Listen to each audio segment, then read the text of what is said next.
എൻ്റെ പേര് കർണൽ മനോജ്. ഞാൻ ഇന്ത്യൻ ആർമിയിലെ പ്രഗത്ഭനായ ഒരു ബോംബ് മേക്കർ. പക്ഷേ എൻ്റെ നാട്ടുകാരും കൂട്ടുകാരുമൊക്കെ എന്നെ പാണ്ടിക്കുഴി പാട്ടിപ്പാപ്പച്ചൻ എന്നും വിളിക്കാറുണ്ട്. അവർക്ക് വട്ട്, ഞാനതൊന്നും ശ്രദ്ധിക്കാറില്ല. എന്നെ കണ്ടാൽ ഒരു പട്ടാളക്കാരനല്ലെന്ന് നിങ്ങൾക്ക് തോന്നുന്നോ? എൻ്റെ ഈ തൊപ്പി കണ്ടാൽ അറിയില്ലേ ഞാൻ ഒരു പട്ടാളക്കാരനാണെന്ന്? എൻ്റെ ഈ തല കണ്ടാൽ അറിയില്ലേ ഞാനൊരു പട്ടാളക്കാരനാണെന്ന്? ഞാനൊരു പട്ടാളക്കാരനാണ്.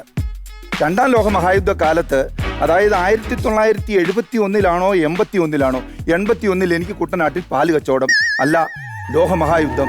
ഹിരോഷിമയിലും പാകിസ്ഥാനിലുമൊക്കെ ഇട്ട ബോംബ് എൻ്റെ ബോംബുകൾക്ക് മുമ്പിൽ വെറും ഷൂ. AK-47 എന്ന് കേട്ടിട്ടുണ്ടോ? AK-47 ഉണ്ടാക്കിയത് ആരാ? എൻ്റെ ശിഷ്യൻ, ആലപ്പുഴക്കാരൻ, NH-47 സൈഡിൽ താമസിക്കുന്ന അനിൽകുമാറിൻ്റെ AKയും NH-ന്റെ 47 കൂടെ ചേർത്ത് AK-47 എന്ന പേര് വന്നു. എൻ്റെ ഒരു ദിവസം ആരംഭിക്കുന്നത് എങ്ങനെയാണെന്ന് പറയാം. രാവിലെ 5 മണിയാകുമ്പോൾ എഴുന്നേറ്റാൽ ഉടനെ ബോംബുകളെല്ലാം ചൂടാക്കും. ആയതിനു ശേഷം ബോംബുകൾക്കുള്ള കെമിക്കൽ കുഴയ്ക്കും. കെമിക്കൽ കുഴച്ചുകൊണ്ടിരിക്കുമ്പോൾ കമാൻഡറിൻ്റെ ഭാര്യ ചായ കുടിക്കാൻ വിളിക്കും. ചായ കുടിക്കാൻ ഓടിച്ചെല്ലുമ്പോൾ കപ്പയും കുട്ടനും കട്ടനും കിട്ടും. ഇതെല്ലാം കഴിഞ്ഞ് ഭയങ്കര പണിയാണ്. ഒരിടത്ത് ചായ ഉണ്ടാക്കുന്നു, ഒരിടത്ത് ദോശ ഉണ്ടാക്കുന്നു, അരി വറക്കുന്നു, ബോംബുണ്ടാക്കുന്നു, എല്ലാം കഴിഞ്ഞ് ഏകദേശം ഒരു 5 മണിയാകുമ്പോൾ കുളിയൊക്കെ കഴിഞ്ഞ് ഉള്ളത് പറയാമല്ലോ, ഞാനൊരു ചെറുതടിക്കും. അത് ഇവിടുത്തെ പോലത്തെ ചാത്തനായിട്ടും ഒന്നുമല്ല, ജവാൻ റം എന്ന് പറഞ്ഞാൽ റെഗുലർ യൂസ് മെഡിസിൻ.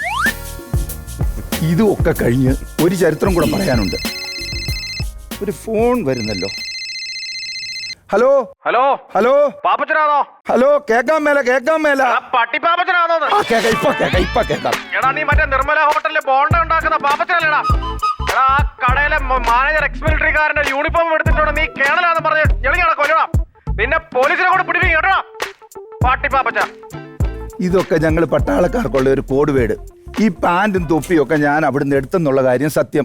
മുതലാളി ഉറങ്ങുമായിരുന്നു, ഞാൻ അദ്ദേഹത്തോട് പറഞ്ഞില്ല. അതിനാ ഈ കണ്ടതൊക്കെ.